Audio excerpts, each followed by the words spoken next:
Exacto usted, el Disueta Orquestuco. Nos lo presento porque si estáis aquí es porque le conocéis perfectamente, pero sé que hay cosas de Fernando que todavía no sabemos. Por ejemplo, ¿cuántas veces has visto Alien? ¿Por qué estás tan contento? ¿Qué va a pasar en una serie? ¿Se ha acabado el embargo de que no podías hablar de ello? O sea, danos la exclusiva. ¿Cuántas veces has visto Alien? ¿Qué pasa? ¿Por qué pintaste, dibujaste sobre carteles de mecánica? ¿Qué pasa? Cuéntanos. Bueno, bienvenidos a todos, encantados de no veros, porque no os veo a ninguno, porque tenéis la luz en contra, pero Alien, bueno, es uno de los carteles que están reflejados en el libro de monstruos que está expuesto aquí para la semana de cine de terror. Y yo siempre he dicho, cuando me preguntan, que a veces en alguna entrevista te dicen, ¿y cuál es tu película favorita? Yo siempre he dicho que era Alien, porque me marcó mucho, la vimos en el estreno en Madrid cuando se inauguró y en esa película, viendo ese estreno, conocí a la que es actualmente mi mujer, que está sentada por ahí, no sé dónde está. Y tuvo mucha gracia porque era el primer día que ella venía, es uno de los motivos de que me guste tanto la película. Ella era el primer día que venía a la pandilla y estuvo sentada a mi lado y no la vi y ella no vio la película porque estaba con una cazadora puesta por encima de la cabeza del miedo que le producía la película. Luego esa película para mí ha sido muy mítica, la hemos visto 30 o 40 veces, incluso la he visto en todo tipo de formatos. En Super 8, ¿no? En Super 8, en una tienda mítica de Madrid de cómic que ya cerró, que es Madrid Comics. En los años 80 pues hicimos una proyección para unos colegas en Super 8. Y hace un par de años, el verano de hace un par de años, se puso en contacto conmigo la productora de Ridley Scott, que yo me eché a temblar, porque querían unas imágenes mías, unos cuadros, 4 concretamente, para una serie que estaban empezando a hacer sobre, decían ellos, el universo Alien, que no me contaron nada más, pero sí me hicieron firmar una cláusula de confidencialidad, con lo que he estado 2 años sin poder contar nada y además incluso he llegado a olvidarme de que estaban mis cuadros por ahí en una producción. Y este verano se estrenó la serie, que a mí me ha gustado. Se llama Alien Earth, que es Alien en la Tierra, y lo que pasa que, bueno, que a los que son muy seguidores de toda la saga de Alien y eso, pues no les ha gustado tanto porque ocurren cosas en la serie, pero está muy bien producida.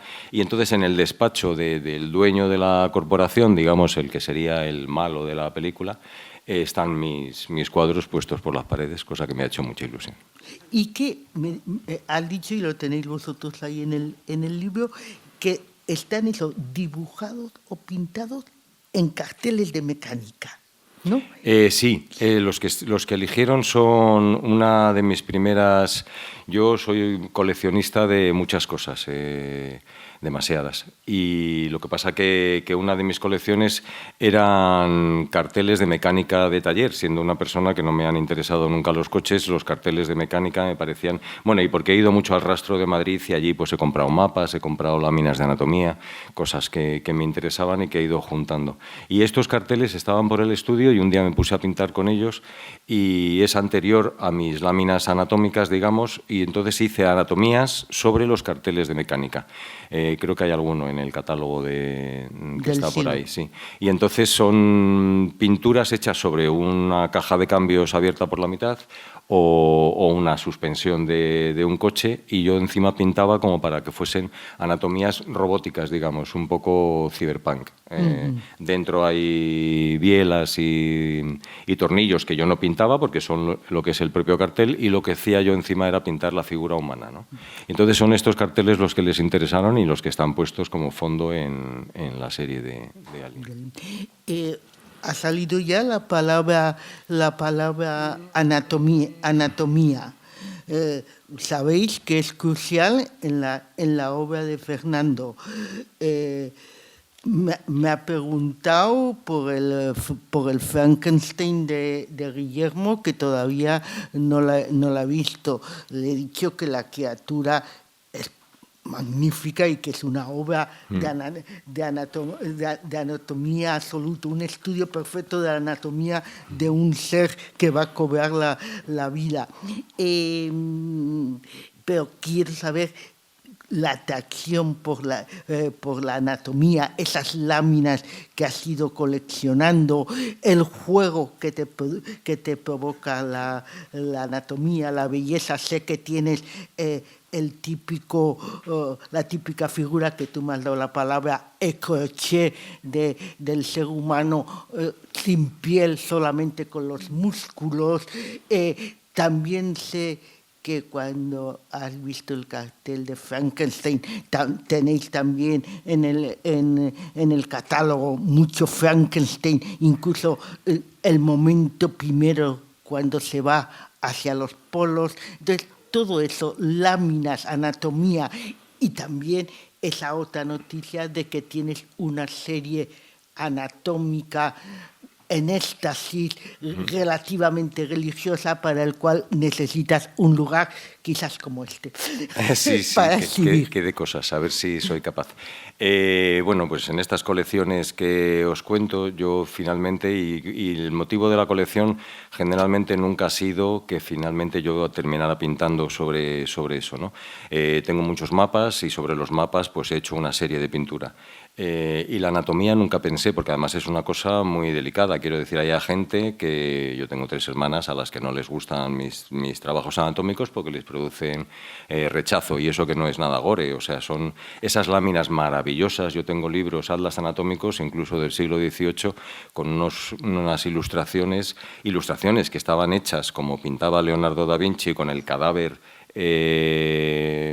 abierto, presente, para poderlo copiar. Lógicamente son libros hechos para profesionales, para cirujanos, médicos, etcétera, ¿no? Pero a mí me han interesado siempre mucho, y era una colección que yo tenía en el estudio y que nunca pensé que fuese a sacar, pero finalmente terminé pintando cuadros anatómicos, que he de decir que aquí en España, aunque los he ido vendiendo, no son de mi trabajo lo más popular, porque aquí no ha tenido mucho éxito, pero por ahí fuera sí. Por ahí fuera he tenido mucho éxito con ellos. Mi mujer produce láminas de mi trabajo y las vende por internet, por la página, y yo a Estados Unidos vendo muchas láminas de anatomía. Tengo más de 40 personas que se han tatuado mis anatomías y que las llevan, gracias a Dios, no están aquí, están en Estados Unidos, en México.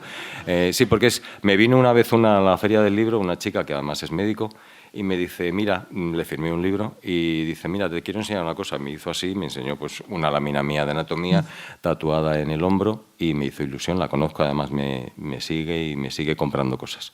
Pero el otro día estuvimos hace un par de semanas en un mercadillo en Madrid. Se llama el Mercado de Motores, en una estación de trenes, un mercado muy simpático, pues para vender estas láminas que producimos. Y me vino una pareja de cirujanos, una pareja joven con su hija, que él había estado trabajando en Estados Unidos, y me dice, con un cirujano importante de allí, me dice, ¿sabes que eres muy conocido en Chicago? Digo, pues no tenía ni la menor idea. Dice, es que hay un cirujano que te lleva en sus conferencias los cuadros y habla de ti y de tu obra y tal, y nada, querían hacerse una foto conmigo y me compraron unas láminas de anatomía. O sea que hay temas que tú no sabes que además de a ti le interesan a más gente, ¿no? ¿Qué pasa con Frankenstein? Para no irme demasiado, que yo me enrollo mucho. Pero no nos has dicho, perdóname que te interrumpa, ya llegaremos a Frankenstein. No tenemos mucho tiempo, tenemos el tiempo suficiente, ya sabéis que luego nos vamos todos juntos a ver la expo, pero no me has dicho, como creador, como artista, ¿qué te sugiere, qué te atrae de la anatomía? ¿Qué te da? También. Bueno, a mí me gusta mucho la figura humana. Todo mi trabajo se basa en la figura, y siempre he dibujado figura humana por fuera, y de repente, pues por este gusto y por esta colección que tengo, también me interesa mucho la figura anatómica por dentro. En la serie de pinturas, la primera colección que hice de anatomía la llamé Vanitas, que todos sabéis que la vanita es recurso artístico que habla un poco de la futilidad de la vida, que todos vamos a morir, que da igual la riqueza que tengas, que todos al final vamos a ser calvos. Y entonces yo lo unía un poco a que por dentro todos somos iguales. O sea, da igual la belleza exterior, da igual la riqueza, que finalmente las vísceras de todos, y yo las encuentro hermosas. Entiendo que si veo una disección y me encuentro con un cadáver abierto, pues a lo mejor me mareo y me caigo, pero dibujado, ya las primeras láminas del mismo Leonardo da Vinci. Yo recuerdo siendo un crío con 17 años en un viaje con el colegio en Italia, pues me traje láminas y un librito de las anatomías de Leonardo da Vinci. Pues siempre me han gustado, siempre me han interesado mucho. Entonces, al final es una cosa que vas asimilando en tu cabeza y que la das como por sentado.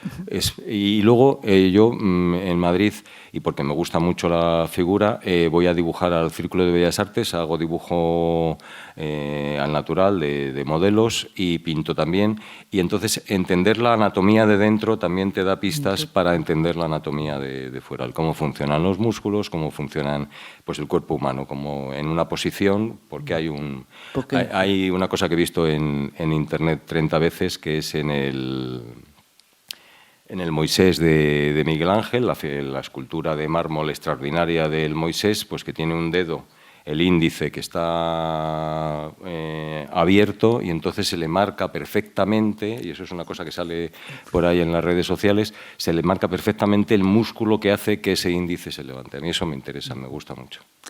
Y ahora volviendo a Frankenstein. Frankenstein. Pues Frankenstein, yo tenía ilustrado un Drácula, que además es uno de mis libros que más éxito han tenido, vamos por la 5ª edición o por ahí.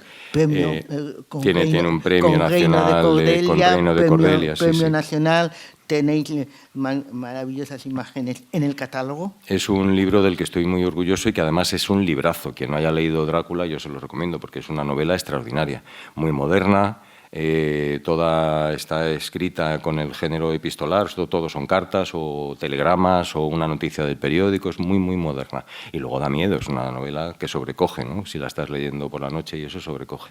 Y bueno, yo me metí mucho en el libro cuando lo hice, tiene más de 60 ilustraciones, es un libro que funciona muy bien y estaba deseando, claro, que me encargaran Frankenstein. Cuando terminas Drácula y es un libro que funciona, dices, a ver si alguien se estira y me encarga Frankenstein. Y finalmente lo hice, es un libro que es distinto, es un libro que yo creo que tiene más poder la idea, la creación de la vida que Mary Shelley con 19 años inventa, que me parece maravilloso, que lo que es, además es una novela que es muy bonita porque de hecho mis ilustraciones también tienen un poco que ver con eso, porque es una novela de paisajes, es una novela en la que están todo el rato contándote dónde está el monstruo, cómo son esas montañas, cómo son esos hielos por los que va persiguiéndole el doctor o viceversa, que se persiguen el uno al otro. Y en la novela prácticamente no existe la creación del monstruo como la hemos visto en 1000 películas. No hay un laboratorio lleno de cachivaches y de electricidad. Sí habla de la electricidad porque es un invento que además está muy reciente en la época de Mary Shelley, con el tema de pues una rana que está muerta pero que le pones electricidad y de repente se mueve, ¿no? Le mueve las ancas. Y entonces no hay una página en la que haya una recreación sobre cómo se crea el monstruo. Sí habla de visitas a cementerios, habla vagamente de ciertas cosas y de repente en una frase el monstruo ya está creado. Tanto es así que yo ya había escuchado una vez una conferencia, ahora no recuerdo de quién, que hablaba de que el monstruo podía ser un invento de laboratorio, como que en vez de estar ensamblado de partes anatómicas, como lo hemos visto siempre en el cine, sobre todo en el cine, podría estar creado pues como química casi, porque es que no te cuenta cómo está. Pero el doctor cuando lo ve se asusta y sale corriendo porque es esa imagen de Frankenstein que además, antes lo hablábamos, pues es una criatura que cuando va a los pueblos la gente sale corriendo. Y dices, pobrecillo, sería tan feo porque sale corriendo. Por supuesto tiene una altura por encima de la media. Pero a la frase que yo me cojo del libro es que dice, prácticamente no tenía piel que le tapase los músculos. Y entonces yo dije, pues me lo llevo a mi terreno, esto es un Necorché. Yo tengo una figura de Houdon, que es un escultor del siglo XVIII-XIX, que es el personaje sin piel. Está así con un brazo levantado, pues sencillamente para el estudio de los músculos. Y eso es mi Frankenstein. Mi Frankenstein está sin piel, digamos, desnudo, sin piel. Luego se va poniendo algo de ropa que va encontrando en las casas que asalta y poco más. Bueno, poco más, mucho. Y sabemos que Guillermo del Toro es uno de los nuestros, que estuvo aquí con Cronos, que tiene una relación total con el cine español, su director de arte. ¿No te extraña? Nunca estamos hablando aquí de copiar malamente, pero que acaso tengan noticia de tu Frankenstein, porque hasta en la letra, ¿no te extraña o te gustaría que fuera así? ¿O piensas que acaso tal vez quizás? Bueno, pues no lo sé, sí me gustaría, por supuesto, y yo creo, me da la sensación de que algo a lo mejor han manejado, pues si no Guillermo, sí el director de arte de la película, porque cuando vi el cartel me dije, Dios mío, primero sale esa mano llena de músculos que enseña la anatomía, como hasta ahora no había habido ningún Frankenstein en el que ocurriese. Y luego un dato, una cosa muy insignificante, que es que se parece mucho la caligrafía del Frankenstein, que tampoco se había usado nunca, porque Frankenstein, que es la firma del doctor. Yo he hecho muchos libros en los que la caligrafía de la portada, la que da el título, la he hecho yo con tinta china porque es una cosa que me gusta hacer. Y de repente yo había hecho, por ejemplo, Beethoven, que es un libro que hice con Ramón Jenner, y puse la firma de Beethoven. Pero de repente la firma de Frankenstein, pues es como está titulado mi Frankenstein, que tiene ya unos años. Quiero decir, cuando vi el cartel con el Frankenstein ese, pues lo mismo. Y el cartel que han hecho, que es una maravilla, James Jean, que es un pintor que me gusta mucho, que ha hecho un cartel de la película de Guillermo del Toro, tiene esa espalda abierta con toda la musculatura, y yo tengo un cuadro pintado hace años también, que es esta serie que te comentaba antes, que no he expuesto todavía nunca porque es como un poco fuerte, digamos, por decirlo de alguna manera, y es exactamente esa misma lámina de anatomía porque la hemos sacado de la misma lámina. Claro, estamos copiando una lámina antigua que es una espalda abierta, como esa cosa que hemos visto también en la serie de vikingos que abrían la espalda y que es una locura, que es una barbaridad, pero eso pintado de repente pues tiene una belleza. Háblanos de esa serie de espaldas abiertas, anatómica igualmente, lo que hemos dicho antes, con un toque de éxtasis en las figuras, y acabas de decir que todavía no tienes un sitio, porque algunas galerías dicen, esto no. Sí. Pues sí, yo he pintado varias series anatómicas. La primera se llamó Vanitas, la segunda la llamé Venus, y esta es la última que he hecho, que es una serie entera pintada. Tengo como 20 cuadros y no lo he llegado a exponer porque justo cuando termino esta serie yo cambio de galería, primero porque mi primera galería con la que he trabajado más de 30 años cerró, entonces ya no puedes continuar con ellos, lógicamente. Y la nueva con la que estoy, cuando lo vio, dijo, esto no te lo voy a exponer, porque yo esto no lo vendo. Entonces, bueno, pues pasé a pintar otras cosas. La tengo en el estudio, la tengo en casa y es una serie, ya la llamo, si tenéis curiosidad la podéis buscar en internet, la llamo Ingravitas. Y es que son todo personajes femeninos flotando en un limbo negro, y luego tienen unas filacterias, que son estos textos que en la pintura románica de repente había un personaje, un santo o un ángel que bajaba con una tela o con un papel, con unas volutas, y sobre la que estaba escrito algo en latín. Y yo he hecho esa unión. Uno de los cuadros es este que se parece mucho al cartel del Frankenstein del Toro, y son personajes femeninos flotando enseñando la anatomía.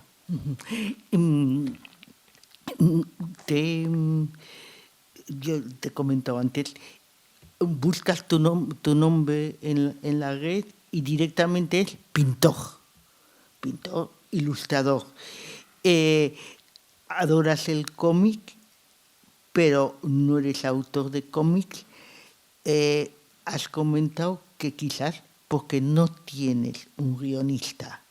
Y empezaste ya sabéis, empezó en Madrid, la maravillosa publicación, La Luna, El Víbora también, y sus viñetas cada vez se iban haciendo más grandes, hasta que 2 páginas o una sola viñeta ocupaba 2 páginas. Porque sí, pero también por esa pequeña debilidad de que te falta un guionista. Sí, yo creo que ya no voy a hacer cómics porque me lo han propuesto en alguna ocasión, pero yo soy, porque pertenezco a esa época y empecé con gente que en este momento son importantes figuras del cómic español. Soy muy amigo de Javier Olivares, Premio Nacional de Cómic. Por ejemplo, Javier lleva muchos años trabajando con un guionista. Quiero decir, han hecho un tándem maravilloso con el cual pues les dieron el Premio Nacional, entre otras cosas, ¿no? Yo no he tenido nunca guionista y entonces yo pues tenía una idea y sobre esa idea hacía un cómic que de lo que más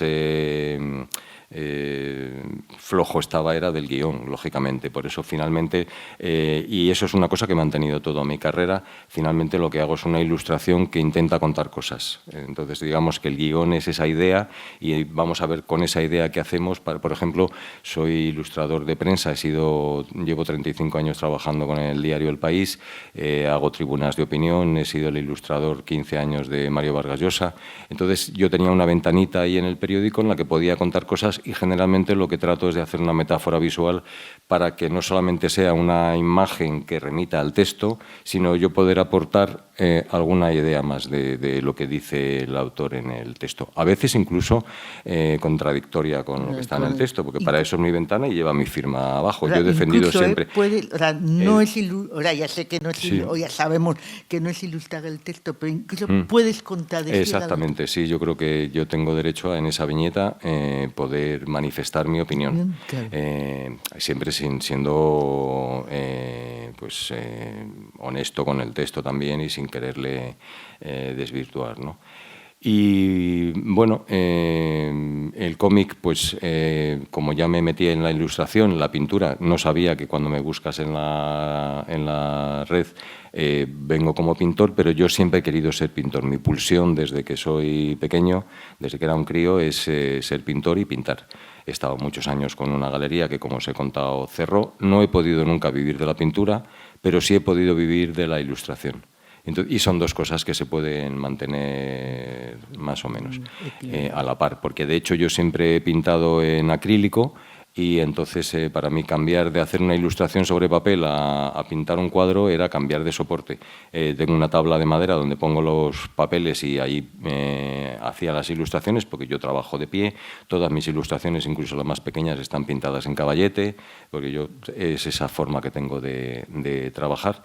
Y yo pongo un lienzo y ahí puedo pintar un cuadro.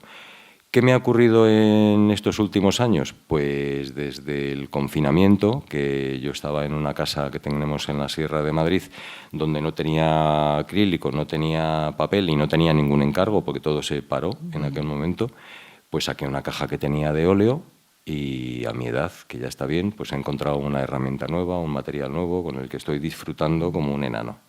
Entonces ahora estoy pintando cuadros al óleo, que yo creo que hay mucha diferencia de la pintura acrílica a la pintura con óleo, y es tanta mi pasión por aprender y por pintar, que ahora estoy de copista en el Museo del Prado, que ya es una ilusión bárbara la que me hace, y a mis padres, que aún viven, no te cuento, porque para ellos lo que he hecho hasta ahora...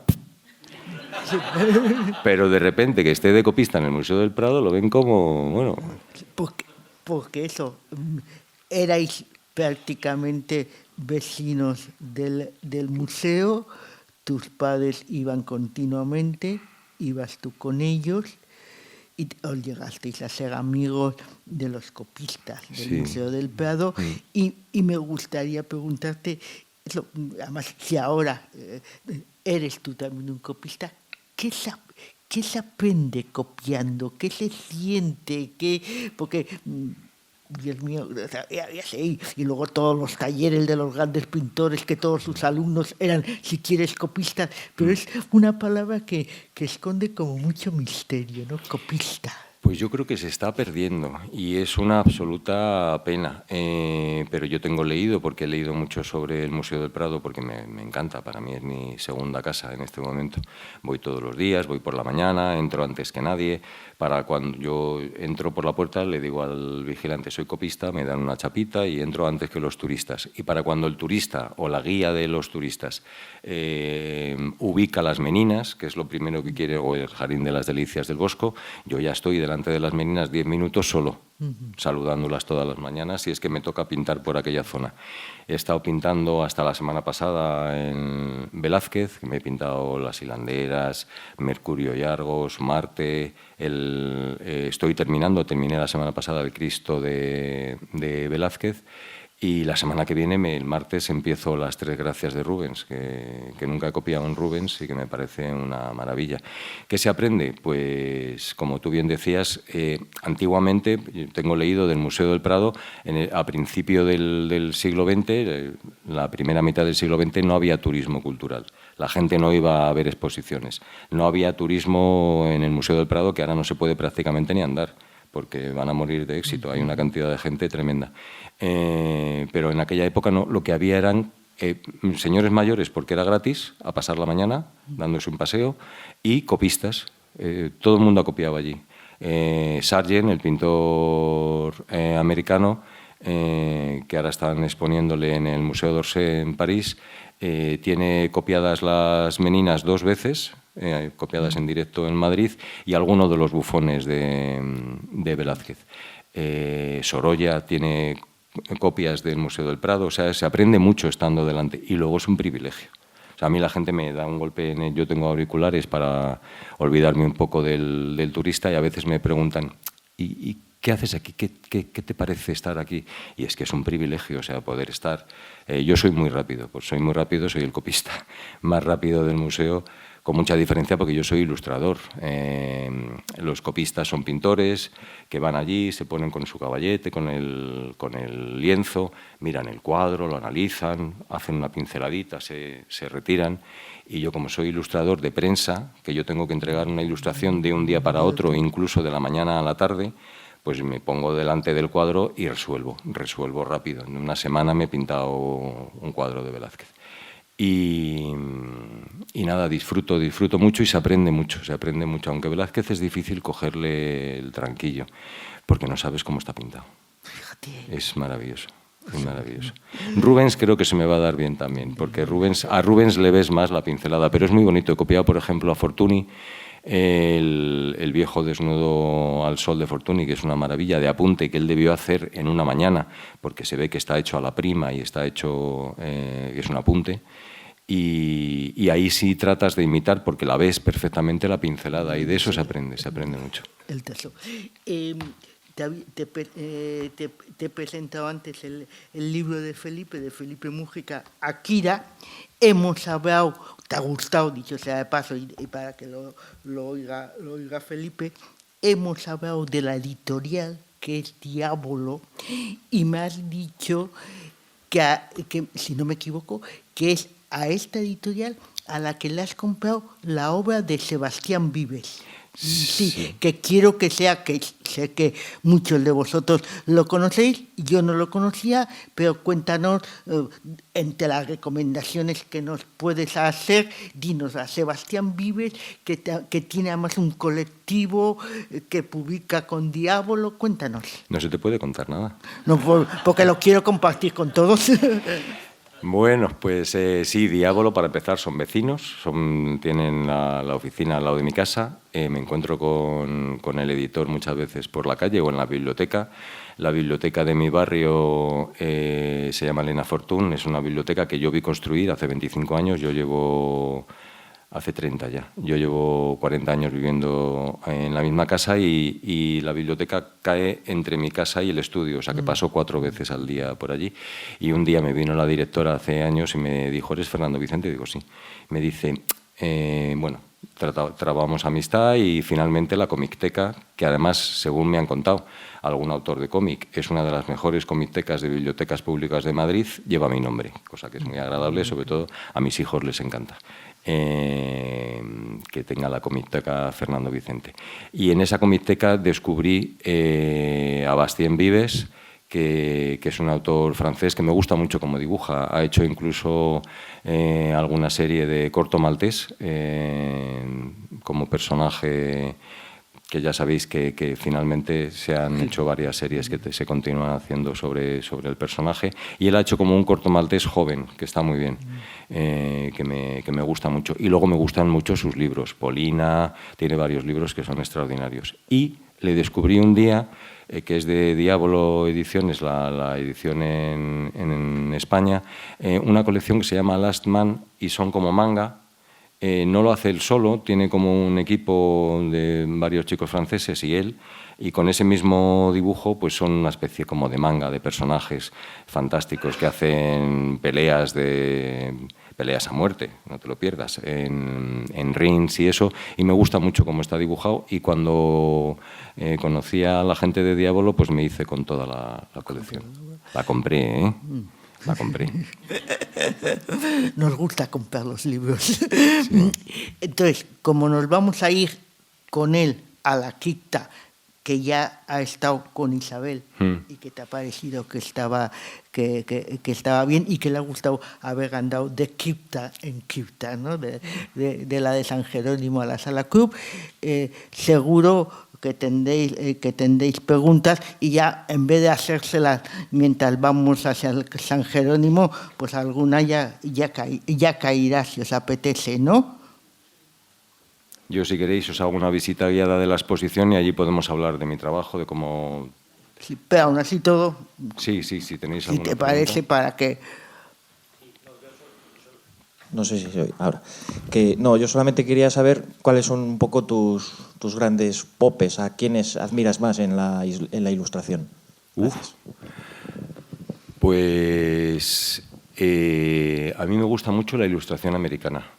Creo que hay una época de ilustración americana imbatible. O sea, quiero decir, yo muchas veces veo, por supuesto, los conocidos, Norman Rockwell, etcétera. Pero luego hay una serie de ilustradores prácticamente desconocidos que ilustraban pues para el Washington Post, para todas las revistas que había, incluso femeninas de la época, y hacen unas ilustraciones que muchas veces dices, ¿cómo está dibujado esto, Dios mío? ¿Qué puntos de vista? ¿Qué forma de trabajar? Son extraordinarios. A mí me gustan mucho ese tipo de ilustración.